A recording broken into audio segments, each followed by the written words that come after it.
နိုင်ငံတကာအဆင့်မီဒီဇိုင်းဘာသာရပ်နဲ့ business ဘာသာရပ်တွေကိုတင်ယူလေ့လာချင်နေတဲ့ညီငယ်ညီမငယ်တို့ရဲ့အခုလာမဲ့ August လကြရင်လူကိုယ်တိုင်လာရောက်စုံစမ်းမေးမြန်းပြီးတခါတည်းကြောင်းအပ်လို့ရမဲ့အထူးအခွင့်အရေးကြီးလာပါပြီနော်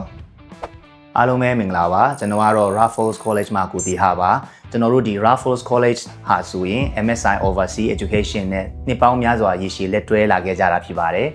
ကျွန်တော်တို့ Raffles College မှာဆိုရင် design ဘာသာရပ်တွေဖြစ်တဲ့ fashion design, interior design အပြင် fashion marketing တွေကိုတက်ရောက်လို့ရတာဖြစ်ပြီးတော့ business ဘာသာရပ်တွေမှာလည်းကျွန်တော်တို့ဒီ marketing တို့ hospitality တို့တက်ရောက်လို့ရတာဖြစ်ပါတယ်အခုလာမယ့် August လကြရင်